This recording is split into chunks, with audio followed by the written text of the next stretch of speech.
thank you. Okay, can we start now?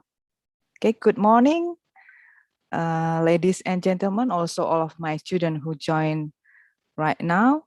Thank you for joining with us this morning in the lecture series, in the International Lecture Series 2021, and of the Department of Urban and Regional Planning, Faculty of Engineering, Diponegoro University. Today, the topic of this ILS is the future of CCTs, and the speakers are Prof. Joerg and Pak Rukuh. And also, what is the CCTs and what the future of the cities we can see and we can hear from the speakers. So to know better, so please join this lecture until the end. And also, before the presentation, I would like to introduce the first speaker of today ILS. This is Professor Dr. Joerg Baumeister. Perfect. I'm so sorry if I have a mistake to spell it. Yeah, and pronunciation. And Professor Joerg founded in 2019 of CCTs or ccts.org as transdisciplinary research hub at the City Research Institute. CCTs shift to the focus of research and its application from defining and managing increasing risks for coastal communities toward the exploration and development of novel design, engineering, and infrastructure solution. The aims is to relieve land-based population pressures and foster innovative amphibious and aquatic development solution. And the current project of cities includes adaptation scenarios for coastal cities, which turn hazard of sea level rise into urban opportunities. This is very interesting part of the CCTs organization. And also Prof. Joerg is an accredited and award-winning architect with a higher doctorate in engineering and broad experience in city planning. And Prof. Joerg, also researcher, consultant, inventor, practitioner, and educator for more than 25 years throughout Europe, Africa, the Arabian Peninsula, Asia, and Australia.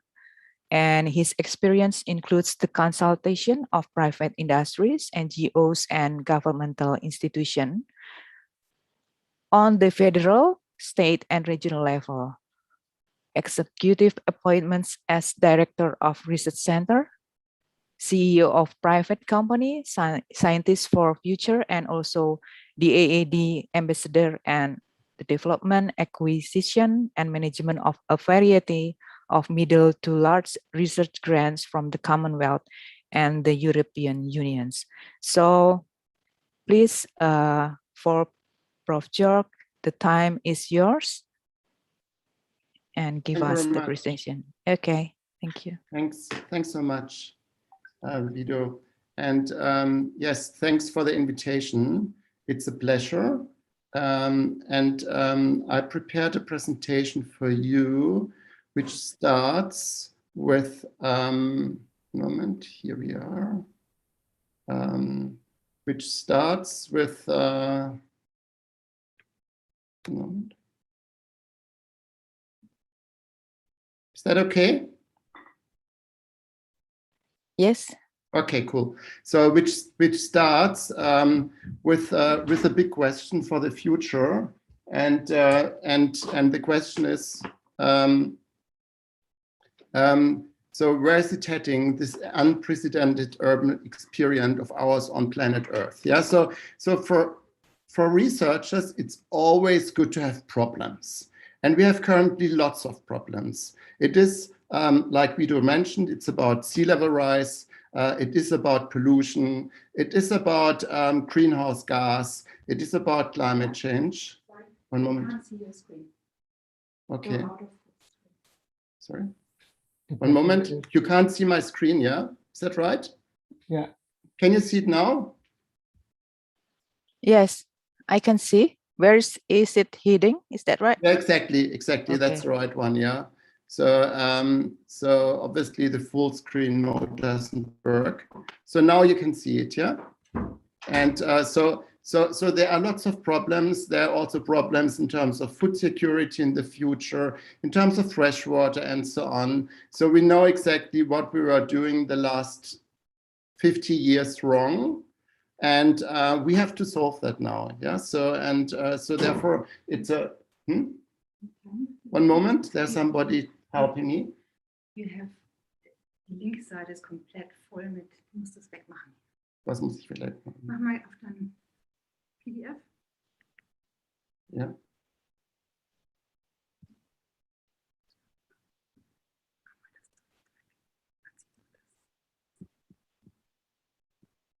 So now it should be even better, yeah. So so we have lots of problems, and that's for us researchers very, very challenging. But at the same time, I think that the planet and humankind needs us to come up with solutions for that. We are publishing. Sorry, I'm a little bit irritated because I don't know how much you see. It's now better. Can you see the full slide now, or what are you seeing? There's 9 books, 9 title of books. Can you see all the 9 books together, or should I make it a little bit smaller like that? It's okay, up to you. It's no problem. Okay. Then I just leave it like that. Yeah. Okay, that's fine. Yeah. Thank you. So we are, of course, as researcher, we are publishing books, and these books were now developed and written when I was in my previous position, which was the director of the Australian Urban Design Research Center, and then we were also coming up with models how to deal on a theoretical base with the challenges, and we were coming up, so it's all the time, me and colleagues, we were coming up with a structure which is explaining how the urban environment and the natural environment can interact. So this structure is very important to come up with solutions which are working really in a more holistic way. And then we were also coming up with models and with design examples, how this can be realized. So this is, for example, coming out of the brain of Chinese students. So I was also a professor in China, and they were coming up with something which is not just looking green, but there's a whole systemic background in this design proposals. So this is just the introduction to explain a little bit more how we tick. And then 3 or 4 years ago, I was moving to Gold Coast, Australia. That's in Queensland, East Coast. And we were starting that now with Sea Cities. And this a little bit bold title of Sea Cities with designing the next frontier of human settlements. That's what we are trying to do to solve some of the problems we were producing the last years. This is some of the stuff. So we have different relationships to different people. So there's the inner circle like here. And then there are also there are different departments involved in the university, which is the Griffith University, but then also other universities worldwide. What we are, or what we know is that it doesn't make sense to just communicate in one discipline. So I'm just going back to this one here. So we are architects, architects, planners, engineers, and so on, scientists, and so on. So there's a whole interdisciplinary mix of people. And this is very, very important because each discipline has different tools. And now the combination of the different tools is very, very important because we can now use digital tools, mental tools, and physical tools. So digital is the different modelings, simulations, scenario plannings. The mental ones are, and that's very, very important now, the system thinking, but also in combination with creative thinking. That means lateral thinking, complex thinking, corporate thinking, and then we have our physical tools, which are really physical models, physical simulations, but then also thinking with your hand in terms of sketching and diagrams. We are networking through the whole world. So this is an old map. So we have now also contacts to South America and then other parts of Europe. I'm through my past experience, I've also relationships to Africa, but in the end, it's a kind of a triangle, or let's say there's an axis between Australia and then some parts in Europe, especially Netherlands, because Netherlands has this very, very broad experience with all the challenges which are more related to sea. And then there's this one middle circle, which is about the Southeast Asian area. And that's one of the reasons why we are super, super interested in having this kind of conversations like we have today. So it fits also completely into our strategical thing. And this is now a book which is quite important for us, because that's in the end the theoretical base of whatever we will do in the future. It is called Sea Cities. It's a proper big Springer publication with 350 pages or whatever. And we are quite happy that we have already 3,400 downloads. That's a lot. And it's so successful that we are starting now a next one, a CCTs 2 Springer publications. And I'm very happy that Rukuh already agreed also to contribute to that.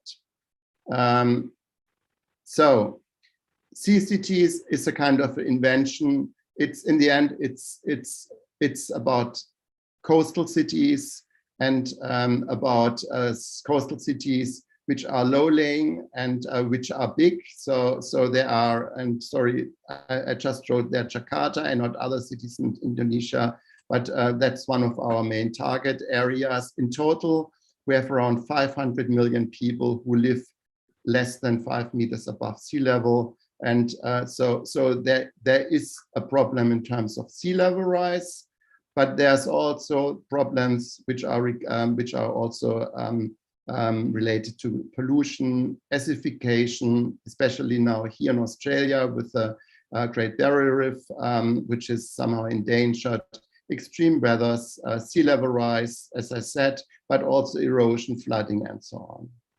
So these are our main topics. And it is also related also to our hometown or city, which is Gold Coast. That's where we are based. And if you see just what will happen in the next 30 years with Gold Coast, left is now, and then 30 years later, if nothing happens, and then we will have these huge flooding areas, and part of the city will not be habited anymore. We know all, if we are thinking and researching about sea level rise, there are different strategies how to now solve these problems. And everybody agrees currently that there are 4. So the one is protecting, that's about building dikes and so on. The other one is about releasing, that's a kind of a capitulation in terms of, yes, nature can take back the land. Then about accommodation, that means you are inventing something which can deal with sea level rise, mainly on a technical level. And then the opposite to the release is the expand. If we are looking on cost, and then in the long-term run, protection is very, very expensive, because if you have something, you have to protect from sea level rise, you have to increase the height. And just looking at the IPCC reports, which have been published this year, there's even a chance that we have an increase of sea level rise of 5 meters in the next 100 years. Yeah, so it will be massive. So this is very expensive. Release, of course, is also expensive in terms of losing very important urban infrastructure and also communities, but at the same time, it doesn't cost too much because you're not going against it, but you are moving somewhere else. The accommodation is very expensive because in the end you have to come up with technical solutions. And then the last one is the expansion. And this is very attractive for us. And Rukuh will be so kind, and he will talk about that later in terms of also how the community is reacting to that. So let's keep in mind we have 4 different strategies how to now change all the risks of sea level rise into opportunities. Yeah, so that's our philosophy. It's not about being negative and just telling people that that there's a huge dilemma coming up. It's more about to say, okay, we have now to take action, but then if the activities are the right ones, we can turn that into opportunities. Of course, the more money is around, the easier it is to react. So this is now regarding the protection strategy, and this is a project I was collaborating with when I was a little bit younger in Hamburg. Hamburg is challenged by storm floods, and this is an increase of the water level of 8 meters. So that's massive. And this is a nice, for me, that's all the time a nice example to say, hey, we don't have to be afraid. So sea level rises of 8 meters can be managed, but it is very expensive. So now I have to close my window, sorry.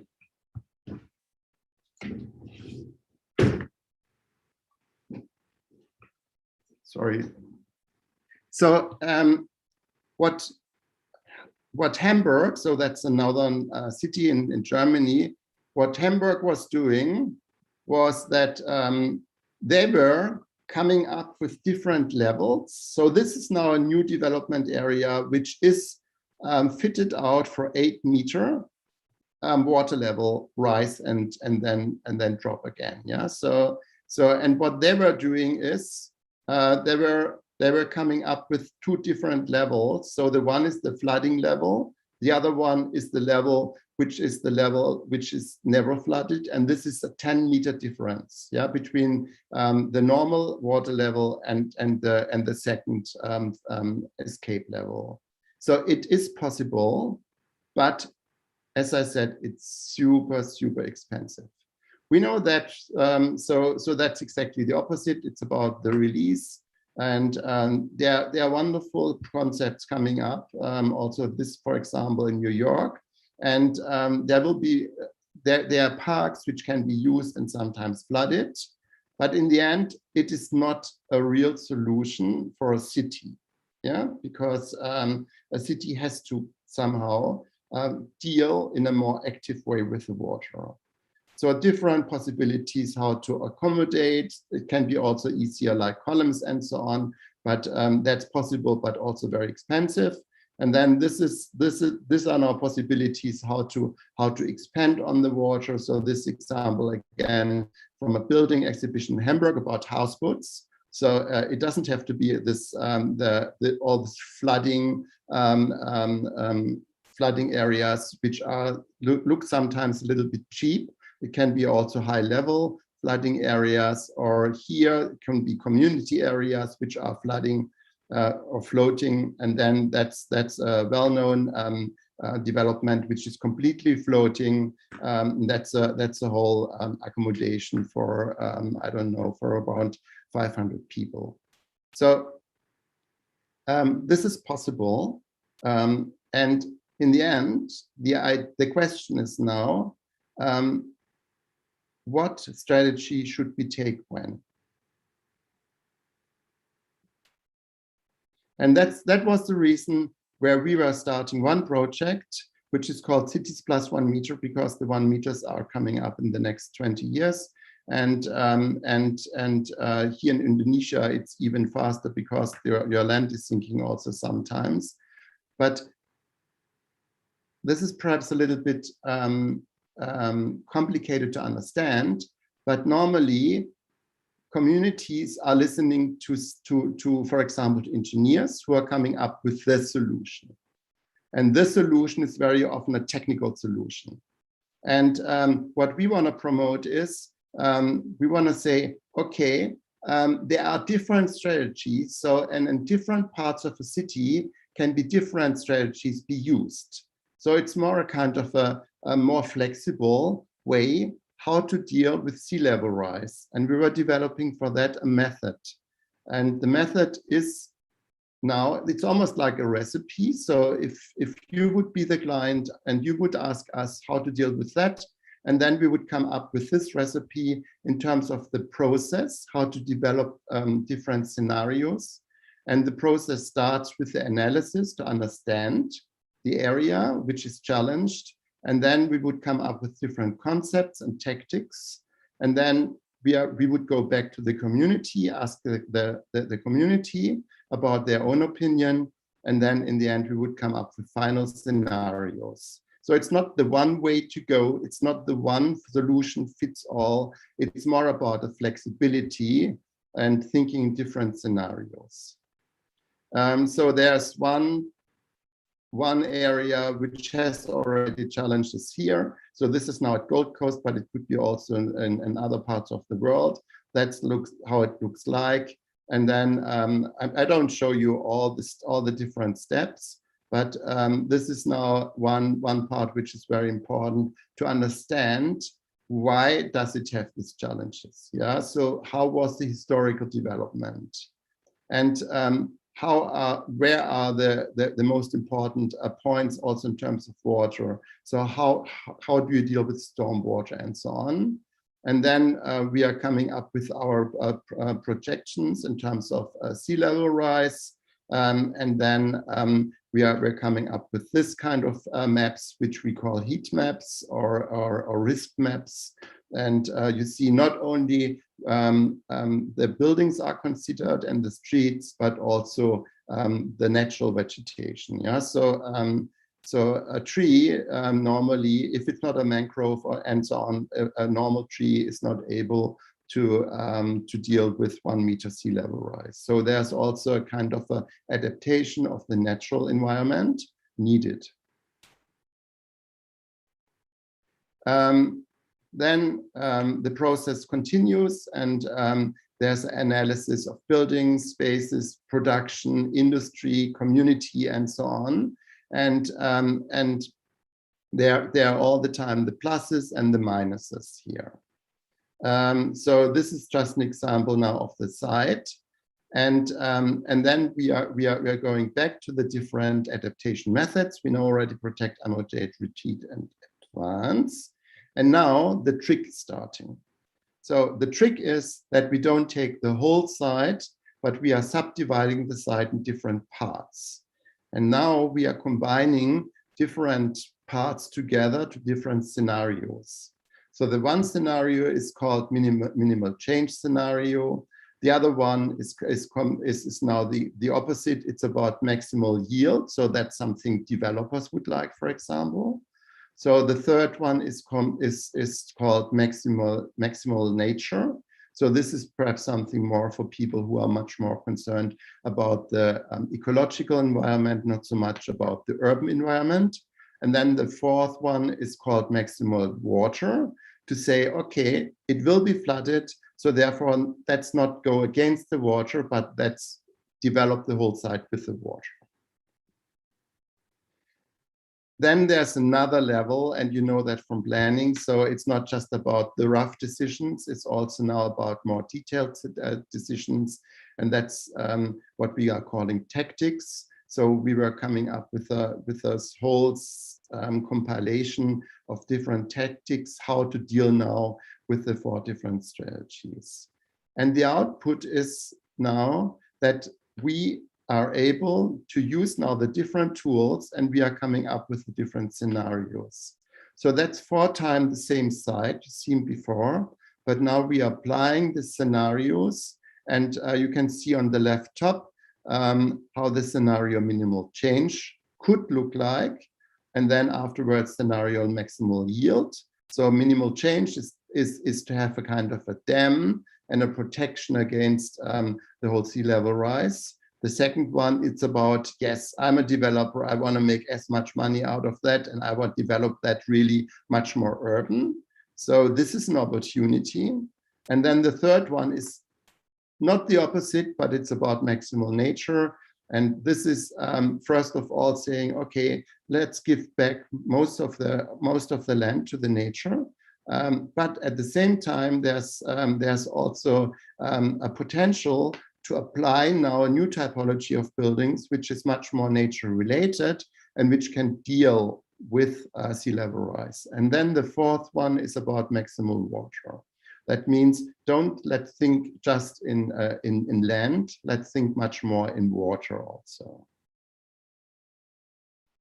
So these are now just simulations, and this is an outcome now after community involvement in terms of having surveys and so on to learn from the people, because in the end, this kind of developments, they should be for people. So we want to see what people want.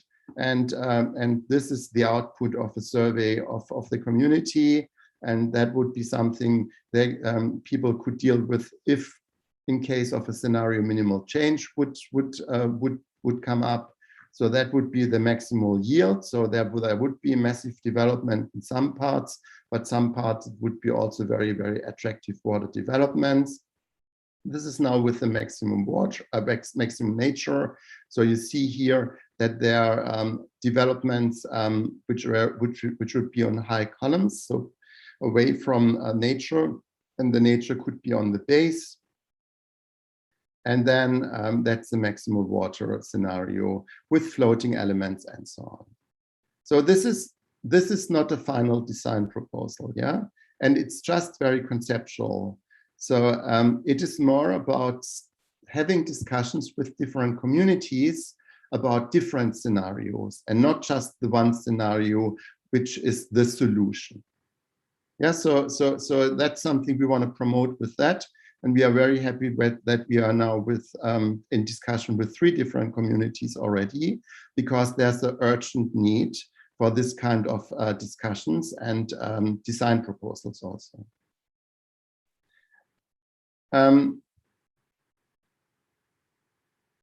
That was the first project.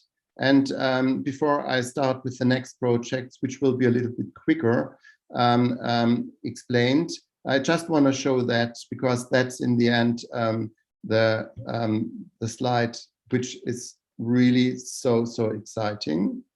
Because in the end, the idea of sea cities is that there's a huge gap of innovation currently in between urban settlements and areas which are maritime or aquatic. Yeah, so and therefore, if we are looking on the different urban elements, which are buildings and then all the industry, commerce, production places, then the community, all the security measures, and then the infrastructure, including transport, what happens if we are shifting that towards the water, towards the sea? So, and this is a very, very simple slide, but in the end, there are so many opportunities, and therefore we are super excited, because there are these opportunities in terms of harvesting all the innovation. So I just continue now to show you some projects in brief. So we are also dealing with smaller technical project. So this is, for example, about a sensor development in terms of just making sure that quality of water is scanned in the right way, and it's also about fertilizers in water and how can we implement biofertilizers so that the water won't be polluted more through farming. So this is, for example, a project we just got a kind of a nice grant, and then this is another one, and this will be decided next week, which is a part of a huge research initiative in Australia about blue economy, and this is about fish farming, and we were developing now new structures which are dealing with offshore challenges, which are now appearing more and more for fish farming by either elevating or submerging this massive fish cages. Yeah, so these cages are sometimes 200-meter long, and we were developing new structures, and they are patented already, and hopefully we are getting also now enough grants so that we can really build that. So fingers crossed, next week is the decision. And then we are also in conversation, for example, with some institutions which are dealing with Pacific Islands and the questions, what is happening with the communities on Pacific Islands if the sea level is rising. So how can we stay there around but protect it better and not just move to other areas and losing all the social and spiritual roots there. I just want to show you now 3 PhD projects. So we have PhD candidates, and our researchers call them PhD researchers. And one of the researchers is exactly now dealing with that problem in terms of rising waters in Pacific Islands. And she's currently developing a project about growing land in the water. So the idea is to use biological growth processes by corals, algae, and so on, to let the land grow and to protect the people from sea level rise. So that's another PhD project, which is about wetland systems. And the question, how can we now improve both ecosystems in amphibious environments, so like mangroves, and at the same time also the urban development? So this is a super, super interesting question. It's about the integration of wetland ecosystems into urban development with the aim to do both, to develop urban areas in this kind of setup more, and at the same time to provide them with more wetland ecosystems like mangroves. And then that's another PhD project which could be also interesting for your area, because this is more about planning and to come up with the ecosystem-based approach, how to plan now in this strange planning area, which is neither land nor the water. Yeah, so there's worldwide still currently the challenge that yes, people can have lots of idea how to develop coastal areas, but there's very often not a real planning regulation which is able to integrate all the different levels for planning, and which is able to merge the land and the water areas. So this is called here in this case a seascape. That's and how can we now integrate ecosystems, urban developments, and all the flexibility which is also possible through floating elements. How can we deal with that on a planning level? So now I could continue. I don't know how much more minutes I will get. So if it's okay. okay, I think so nobody's sleeping yet. Yeah. So no, still I don't people think interested. so. Okay.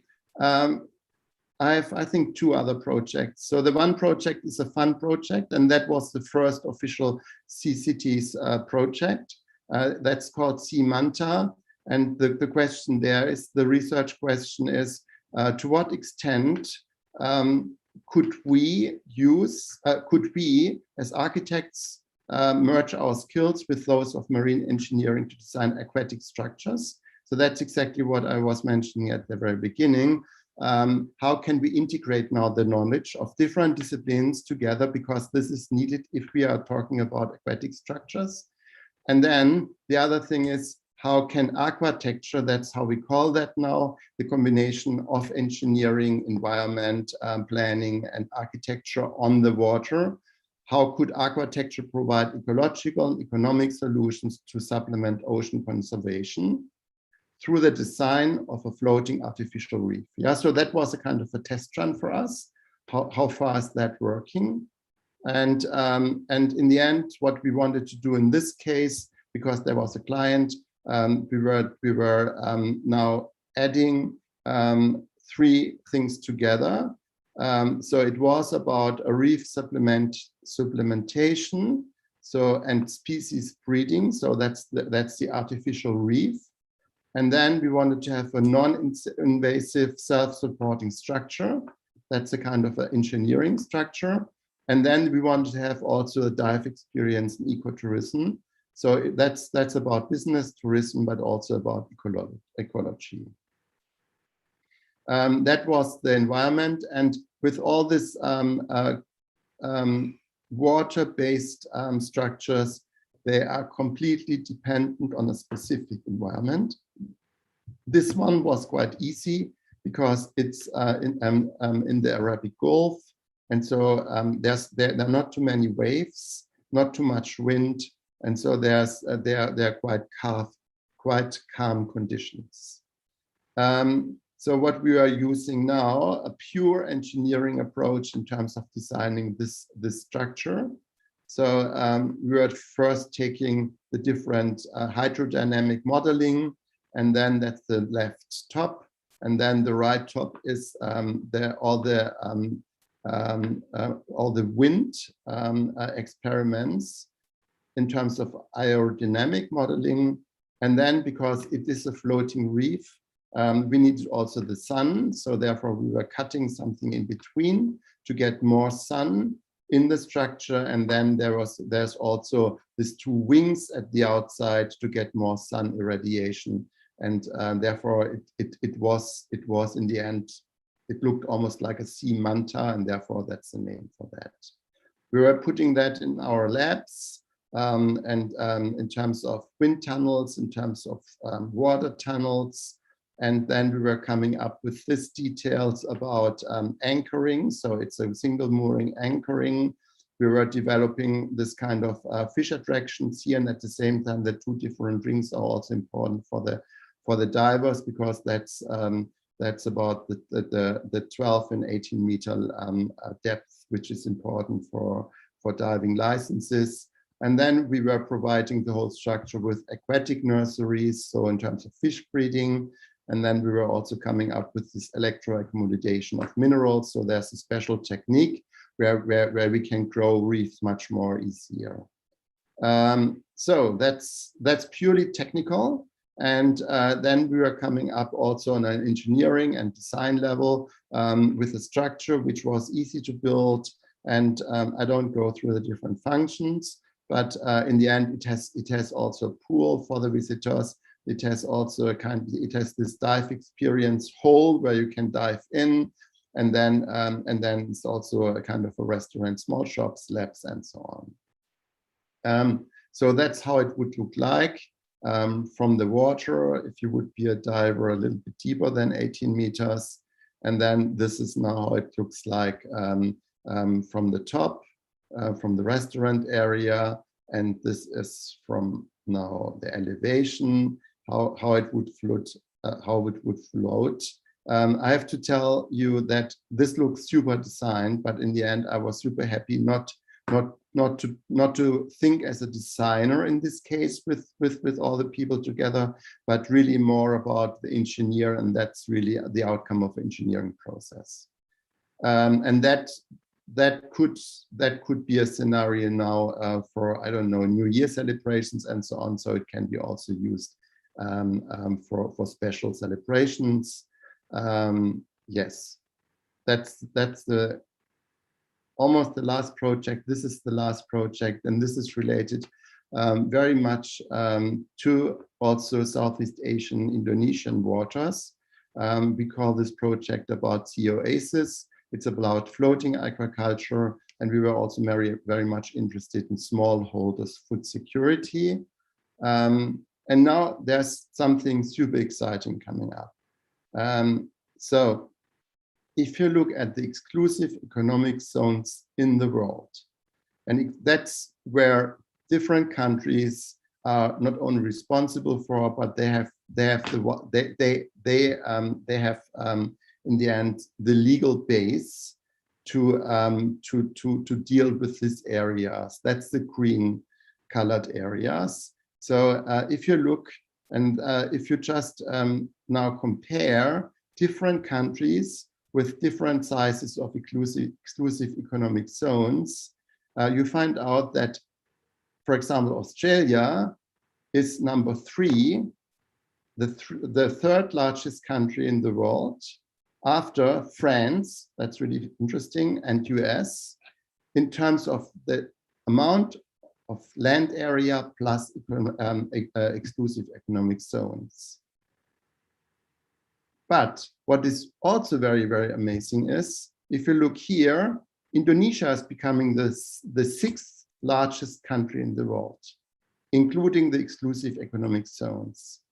And if you look at these exclusive economic zones in Indonesia, they are highly attractive. So if we are combining now 4 different criteria, which are the most interesting criteria for future aquaculture, then it's about sun irradiation, it's about the temperature of the water, it's about the wave height, and it's about the lack of hurricanes or cyclones or whatever you want to call them. So if you now take the area, the global area with the highest sun irradiation, and then you see that on the left top diagram. If you look at the sea surface temperature, that's right top. And there's also an area which is, of course, along the equator, because that's where the waters are very warm. Wave height, very interesting. There are not too many areas where there's really a low wave height. So that's between Australia and then South and Asia, and then between Madagascar, Africa, and then Mediterranean Sea, and then there's the Red Sea and the Arabic Gulf. And then there's the hurricane occurrence, because that's very, very bad for aquaculture. That's our 4th layer. And if you combine that, and then, and hopefully you are getting now also as excited as I am getting, if you just overlay the 4 different levels, and then you find an area with the best conditions between Australia and Indonesia, and perhaps PNG. So you have the best conditions to develop aquaculture massively. And I don't tell you about the future need of food, but it will double in the next 30 years. And we can't develop any more farming on land. So therefore we have to extend onto the water. And this is the area with the best conditions. So now talking as a kind of a business developer, yeah. So Indonesia has a huge opportunity here to develop the own waters and to grow aquaculture. And this is not just a kind of a very, very stupid perhaps illustration, but it shows, of course, it can be aquaculture in terms of fish farming, it can be normal aquaculture. But if you understand how aquaculture is really working, and then of course algae, microalgae are super, super interesting, because they are 20 times more efficient than agriculture.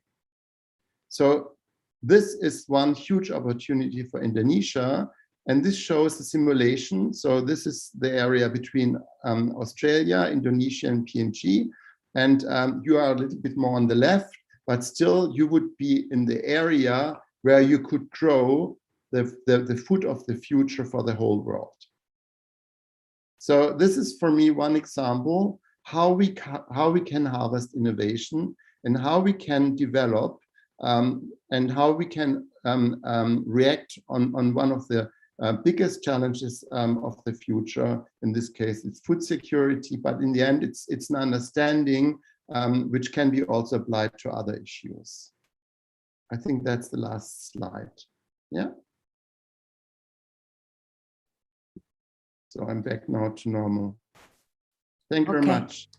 So, so I think the combination between now this presentation and Rukuh's presentation is very, very good, because in the end, Rukuh is now focusing more onto your surrounding, but at the same time, and Rukuh, hopefully you will tell a little bit more about the project we are doing currently together, because I think this will be very, very important for the future too. Thank you very much.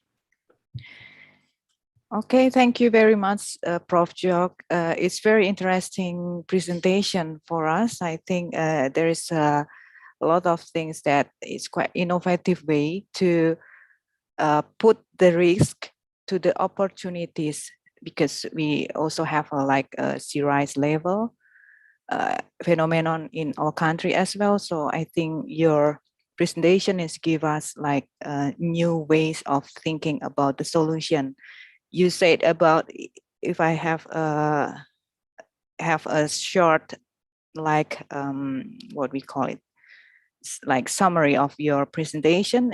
You divided the design or the approach into 4 approaches: to protect, to release, to accommodate, to expand. And then it will be many tactics of that, but there are some different scenarios as well. For example, the scenario is about how to give a minimal change. The second is what we call is like maximum yield, and the third is about maximum nature, and then the maximum what we call it, the maximum, I don't know this one, but the maximum good, better condition as well. And then about Simanta and Sea Oasis is quite very interesting projects about how the water-based project can be give solution about the phenomenon of the latest phenomenon of the climate change as well. And then the COSS also kind of aquaculture and give more spaces for smallholders in the future, because we have like a kind of ZEE very wide in Indonesia. So I think it's very, very good point of your idea and presentation. Thank you very much. And I think we just go to the second presenter, Pak Rukuh Setiadi. And I would like to, before his,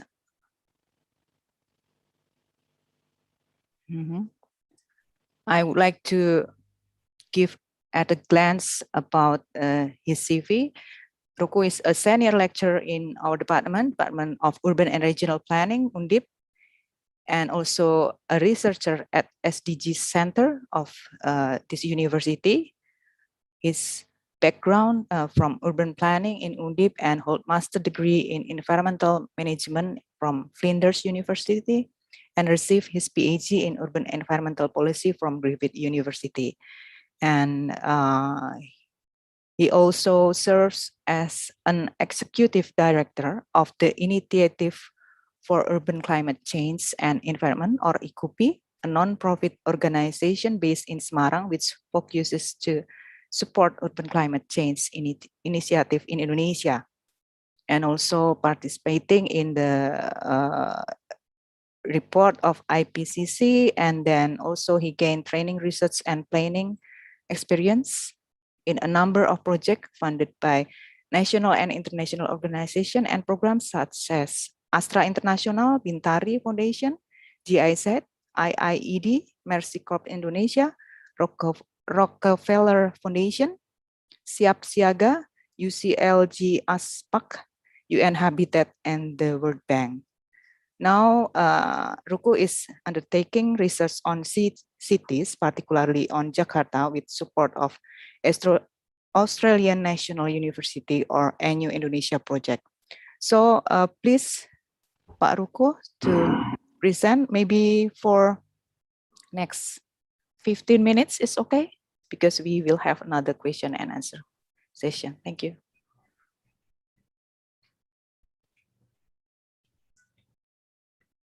Well,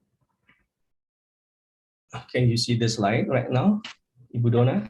Yes, I can see. Okay, thank you, Ibu Dona, as a moderator, for your generous introduction. Good morning to Joerg and to all my colleagues here in Diponegoro University, particularly to, I think one of them is our head of department. Congratulate Bu Wiwi for his professorship yesterday. I'm proud of you. Thank you. I think you attend also in this event.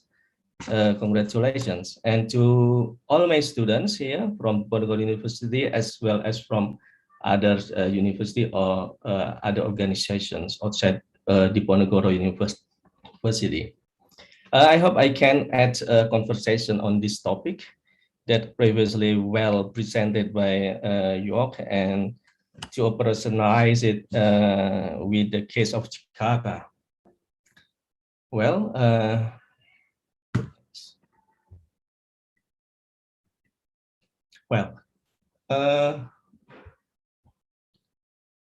basically at the moment we're talking about two big things. One is about cities. I would like to say it is the biggest cultural stage of human civilization of this century. Which is because in the future, approximately 70% of people will live in cities by 2050, and right now, already 53% of global population living in more than 4,000 coastal cities. And at the other side, we are also talking about sea, the largest resources on Earth, in which 90% of water of this planet is on the oceans.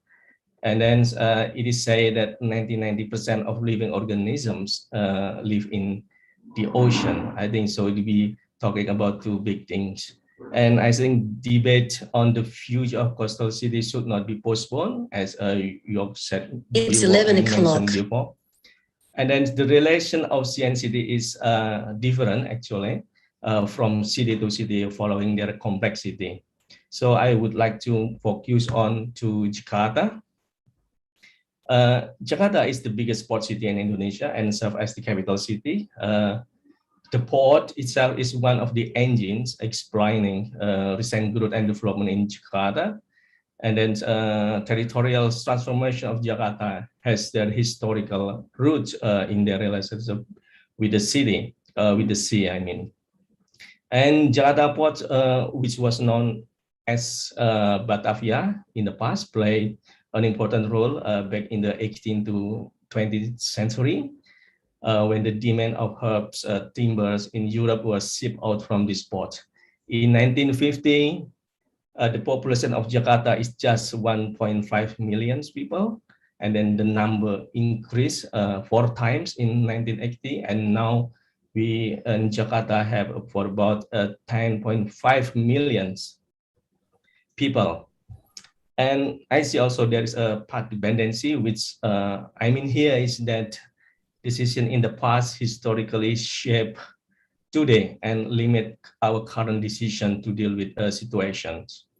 Water pipeline services were limited in Batavia city center in the past, and left population and on the coast unserved with the pipeline water. And today is also similar, approximately 40% of Jakarta uncovered by water pipeline.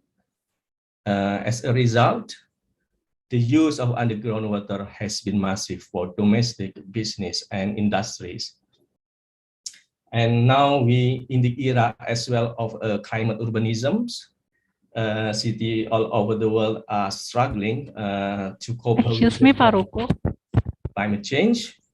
Yes. Your presentation is still in mode presenter view. We can Okay. see. Yes, maybe you can check Oh. it. Okay. I'm Sorry. Yep, Pak. yep. I'm Yeah. sorry, Pak. Well, Your presentation. Thank you. okay. Wait a minute. Are you okay with this slide now? No, we can't see. Oh, yeah. It's Yeah. okay. It's coming. Okay, so we are in the era of climate urbanism right now, and then every cities all over the world try to deal with the impact of climate change, including from sea level rise. And one of them is Jakarta. I think 1.6 million people in Jakarta is under threat by sea level rise by 2050. And then it is important to talk about it. So it's the issue getting urgent at the moment. Where I cannot move the slide. Wait a minute. Okay, yeah. Well, and we will look at the response of Jakarta. I think Jakarta is in the making of their destiny. As we can see, in responding to that situation, Jakarta has relied on fortified strategies or protection strategies, which focuses on giant seawalls, or we also know as NCICD, National Capital Integrated Coastal Development Project, which is focuses on hard infrastructure instead of nature-based structure.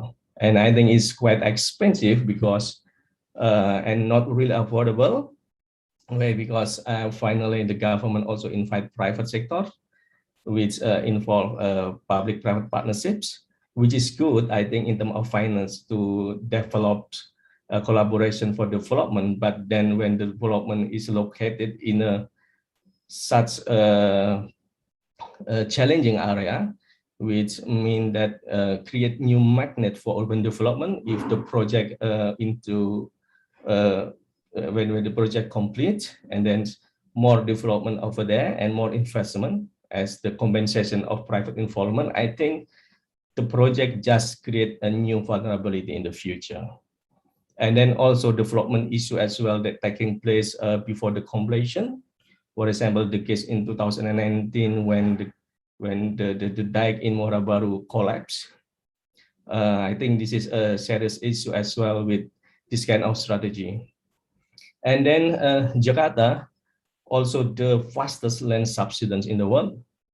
Number two actually, but number first is Tokyo, but no, Tokyo is already deal with the issue of land subsidence since they apply strict regulation about 25 years ago to control underwater groundwater exploitation.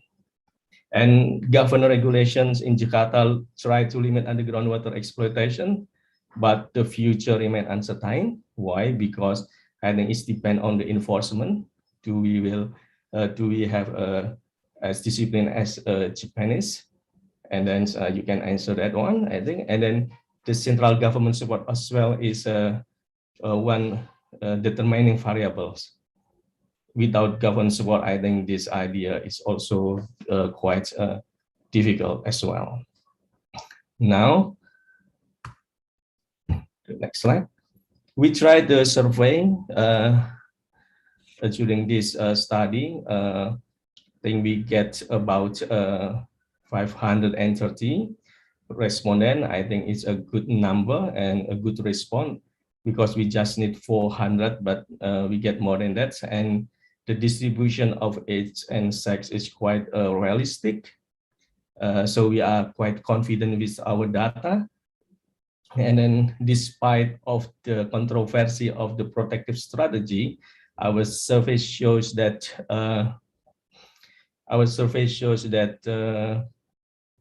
about most of populations quite happy with this kind of strategy.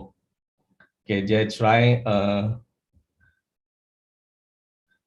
they're happy with this strategy, and then most of them, I think, is about 40% feel confidence, and another 40% is about very confidence with this kind of strategy.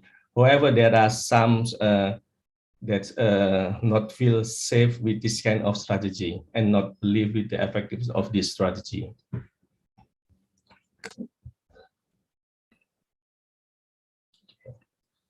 Well, now it's about the next slide is how about the accommodating strategy.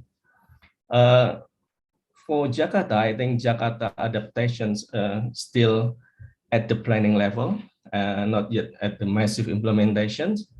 Most of them is reactive and business as usual, and most of them is at the individual level. For example, elevating their house. As you can see from here, people try to develop their house with space for water in the ground floor. And then the number people that believe with this kind of strategy is also quite significant. Okay, and then with the really strategy, I think this really strategy cannot be implemented because I think Jakarta don't have enough space to move backwards for the people.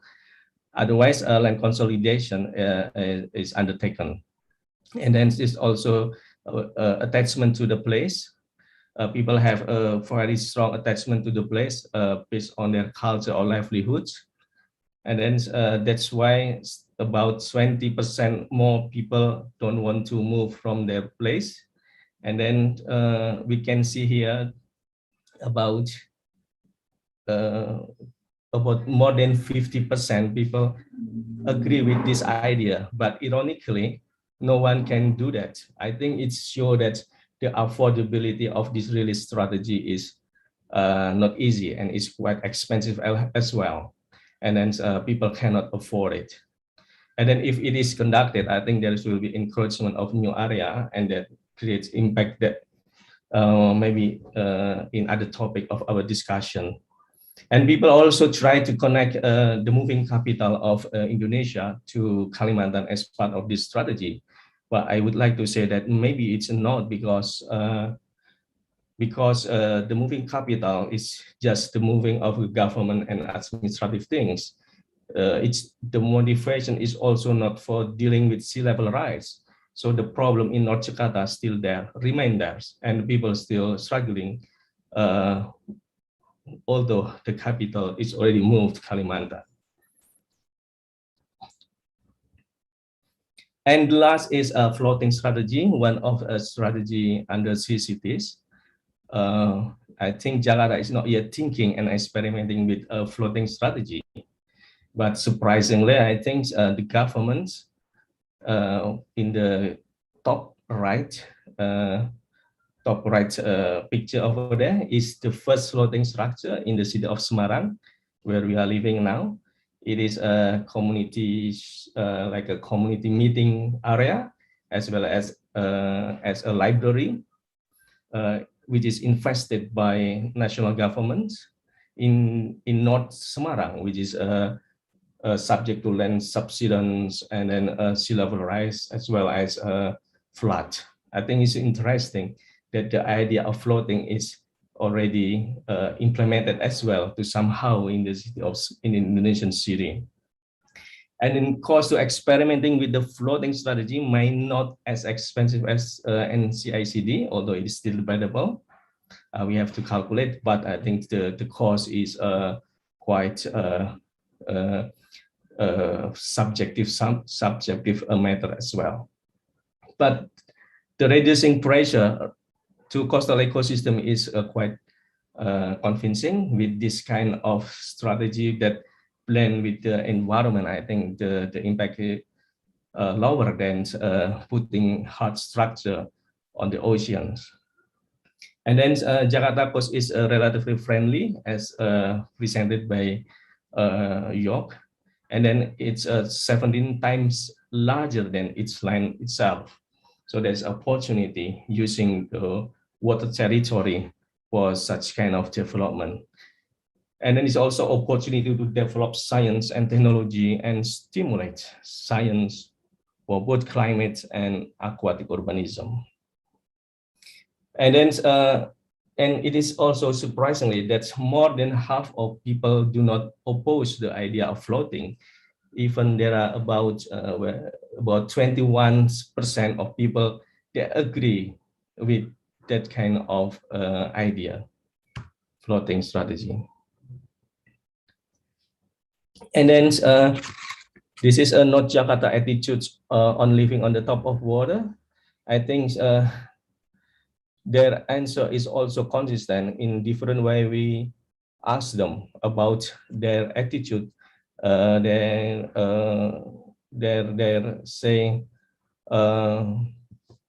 perception and their attitude, and their also including possibility to bring their jobs and to bring their livelihoods into the water. I think in more almost 60%. So, and then I think it's quite interesting as well. And when we ask about willingness to pay, some of them say that agree to invest their money to living on the top of water, about 27%. And then among that number, 27%, some of them agree to, all of them agree to put some money, the value of money over there. Although about 74% does not give a realistic one. And only 1/3 that give the realistic one. 1/3 of that respondent, it means that approximately about 9.1% of the total respondent, from the total respondent, who are realistically interested to invest with the same average of land-based housing investment. So I think this is one of finding that we get about the response of people. And then what kind of living models that they want if they are agree, or if they are living on the top water, the respondent, most of them prefer to have communal platforms instead of individual boat house, which is don't have any neighbors surrounding with them. The next slide is about a hypothesis on the influencing factors. This is a hypothesis as we are not yet finished. The research is underway, and we are still running the software to calculate this kind of data. I think, but we have some hypothesis that maybe it is have relation with the awareness on the risk and impacts of climate change and sea level rise. And then it's also maybe depend on the perception of risk, the economic capacity of the populations, and then it's also maybe attachment to the place, and then attitude to the existing strategy, and maybe other socio-demographic attributes. So this is one of possibility, but we would like to understand further about this. Now this is the last slide. I try to looking ahead based on this point. I think that effort to achieving resilience in Jakarta, I think we need from a multiple trajectory for Jakarta to cope with sea level rise. I think we need to involve a short-term trajectory. Short-term trajectory in this context is from now to the next 1 decade. I think it is also important to expanding water pipelines to the coast and try to reduce underground water exploitation is crucial and important. And at the same time, we need to develop accommodating strategies. Okay, and then, but at the same time, it's not enough. Considering that maybe reducing underground water exploitation will be finished in next 25 years, like the experiment of Japan. So in the next 25 years, it's 2050, and then the increasing of sea level rise already quick and rapid than we expected. So I think we need more idea, which is a long-term trajectory. Long-term is not, it doesn't mean that we have to do after 2 decades, but now until to the next 2 decades, we have to experimenting with the idea of floating, because if we have more solution, I think it's good, it will be better and more resilience. However, decision has been made for Jakarta. Jakarta already picked up their destiny by building massive giant seawall. And then so I just questioning about the possibility of enhancement existing strategy, which is I think is important for the future. And then for other coastal city, I think it's a lesson. I think the coastal city need to get the right decision for their long terms. So it will not burden their financing in the future, because sometimes to dealing with the sea level rise will be very, very expensive. And then for the research, I think we need to develop operational framework for selecting the optimum CCT strategies, which I think is already done maybe by Joerg. And we can see how Joerg to simulate different conceptual in dealing with different kind of scenario. I think is also important as well. And then mapping the right strategy for Indonesian coastal cities and elsewhere, if possible. And then developing robust business model for the implementation. I think because if people try to move backwards as well, there is no capacity, maybe building a structure on the water will be cheaper as long as we can find robust business model for implementations.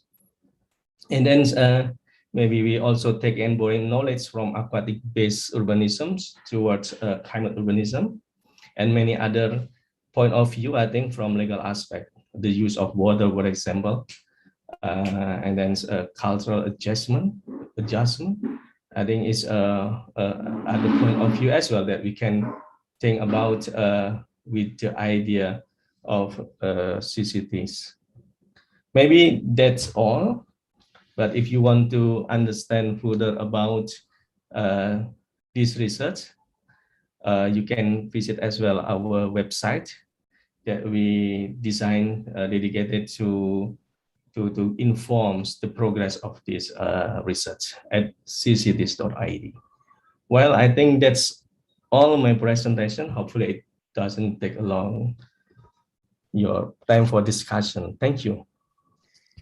Okay, thank you, Pak Rukuh, for the presentation. It's also very interesting as well. It's about the how Jakarta also has a such of strategy to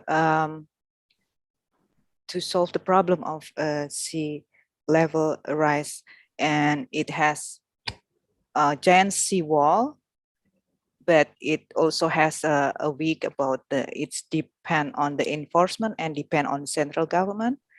And therefore, Pak Rukuh has a recommendation about the future, about the phenomena of sea level rise for another city. Maybe another city can get lesson from Jakarta case, particularly can apply accommodating strategy. So I think it's now time to have a question and answer or discussion.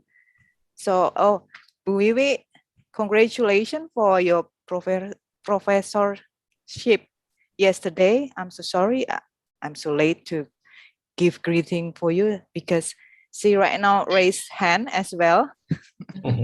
This is our head of department, Prof. Joerg. Please, Bu Yeah. Wiwi. Thank you, Bu Wido, and nice to meet you, Joerg. I'm sorry if I cannot pronounce your name correctly. It should be Joerg or? No, it's perfect. You have the perfect German pronunciation. Congratulations. Okay, Yeah, yeah. I'm very happy that I can call you Viva, yeah, and not the long name, yeah. So. Yeah, just call me Wiwi. Actually, everybody Ah, call Wiwi, me okay. Wiwi. That is a lot Okay, easier. cool. Yeah. Okay, problem solved. Yeah. Yeah, yeah. It's very interesting idea. I know you have been collaborating with Pak Rukuh quite some time for developing this issue, and this is a really interesting issue. I would like to take this opportunity to have your highlight how you think we can operationalize this idea for most of Indonesian coastal cities. Yeah, actually, my title for my inauguration yesterday is also about operationalizing resilience. So I do really interesting to know further how do you think this concept can be operationalized, considering that I'm sure you have been fully aware that most Asian cities, including in Indonesia, in Java, for example, we have been facing a lot of climate change impact phenomena, sea level rise, and so on. But our reaction is likely to be reactive rather than proactive. Just like Pak Rukuh has mentioned, making the seawall, we are very much focusing on big investment in building or construction or build something, yeah, that require big investment that as regard more as a reaction, yeah. Because of a lot of disturbance we have been facing. So yeah, I just want to know your highlight about this, Joerg. How would you think we should start? How we can make this operationalized and become realistic? How we can make this as an attractive idea for the local government to maybe collaborate with third parties to make this happen, you know. Thank you. Thank you. And I assume you are planner background and regional and urban planner? Yeah, exactly. Okay, just to understand your thinking, yeah? So, because I think that there are several answers, yeah, of course. And the one answer is that we have to somehow merge our different thinking and our different tools. And in the end, everybody has different tools, but now discussing about issues and about future solutions for coastal landscapes is not something we can solve just with one tool set. Yeah, so you as a planner, you like lines, yeah, on maps and then areas and so on, but water doesn't behave like that. Yeah, so therefore there's already something happening where we think we need new tools. Yeah, so and that's the reason why we are doing or I'm supervising this one PhD, which is about the development of new tools which are merging planning tools together with environmental tools, yeah, and so on, to one big tool set, to one platform, so that we can deal with that in the future, including this interesting opportunity of thinking also in flexible zones. Yeah, so that's a new thing with floating areas. Yeah, so you don't have to have a line and then you say, okay, that's now an urban area and that's now a business area, whatever. You can think much more flexible, and this is super interesting. So that's the one answer. The other answer is exactly now a very, very small little answer. This is about just starting to work with governments together with small little case study prototypes. Yeah, and I know, for example, GIZ would be super interested in collab. So GIZ Indonesia would be very much interested in a collaboration, and I think to come up with the small little case studies, and there. So if you are in Rotterdam, for example, they were coming up with these funny things, yeah. So a floating farm, a floating park, and so on. So I wouldn't highlight that too much, because this is a lot about PR and about individual solutions. But now to have a small little exhibition, a floating exhibition of a small little urban area, for example, I think this kind of things, they would be able to extend our own horizon, yeah? Because everybody has to extend the horizon and the way of thinking to be able to solve the problems. So what is currently happening with the giant seawall is just an output out of a current thinking. And I would say, I can be critical, yeah. So, and I would say it doesn't solve the problem, yeah. So in the opposite, yeah, it's very, very dangerous. But of course, our current setup is not geared to solve problems in a different way. I think that was the answer. Sorry if it was too long.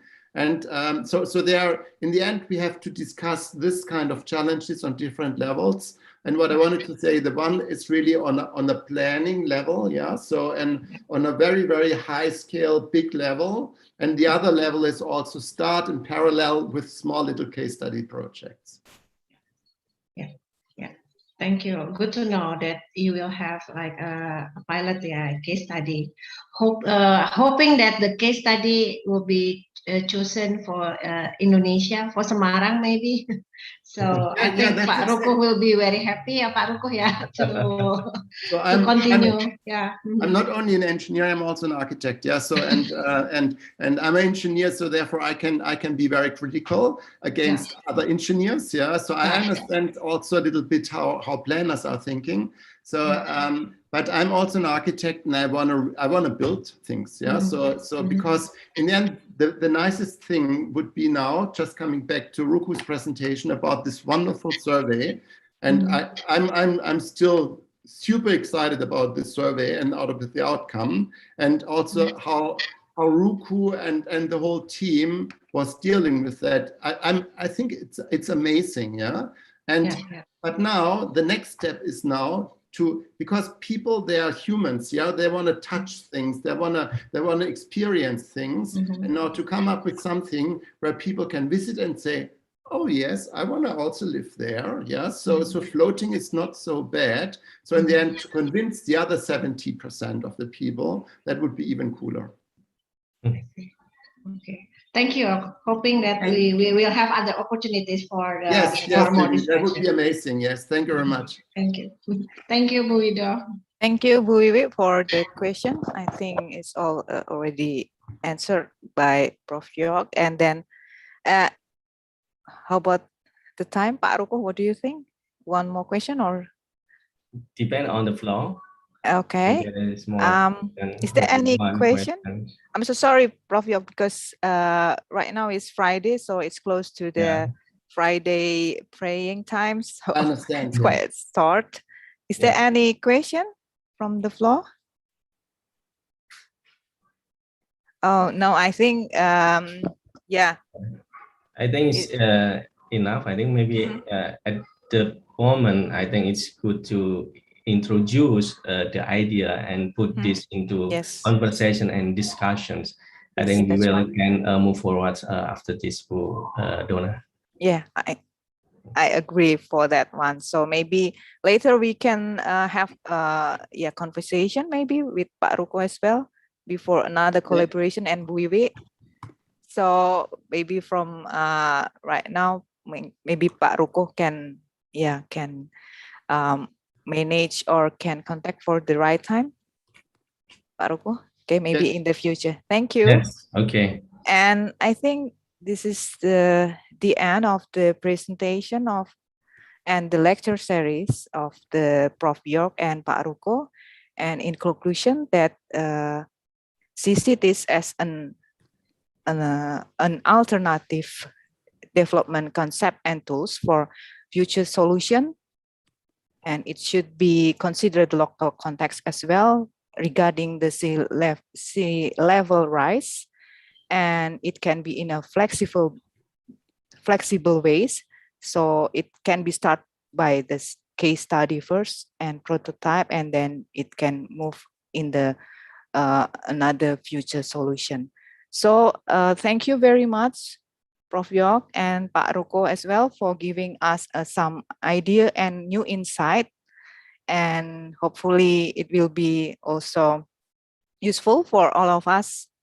Thank you, Bu Wiwi, Intan, as well for organize this lecture series, Bu Landung, and I cannot mention one by one. So hopefully we can meet in the future. Pak Joerg, can we call me Pak as Thank well? you. I just wanted to make an advertisement. Yeah. So announcement at the end. Yeah. So like a TV, a little bit advertisement at the end. So we are presenting on next Tuesday and Wednesday at the World Expo. So we are organizing a symposium there at the World Expo. And there will be a presentation about aquatic innovations and about CCTs next Tuesday. You have just to look at the web page that's called Ingenious Women's Initiative. And there's a symposium link, and then you can register and you can attend online if you're interested. Yeah. Yes, so yes. And I will talk also a little bit about the survey, Rukuh. Yeah. So it would be great if you also would be around. Yeah. Okay. Just send some more information. Yes. Thank you very much. Sorry. Thank you very much. So we wait. Is over. Okay. Thank you very much, Prof. Joerg. So, Thank you. Okay. Thank See you. you later. See you. Okay. Thank you. Bye. Bye. Bye. Thank you, Pak Roy. Roy Bapeda Malang. Thank you for comment as well. Kirain Pak Roy yang lain, Bu Wido. Ya, Roy ini. Roy itu Malang. Bapeda. Roy alumni Di kan? kelas. Oh, iya. Bukan Roy itu. Oke. Mbak Landung, thank you.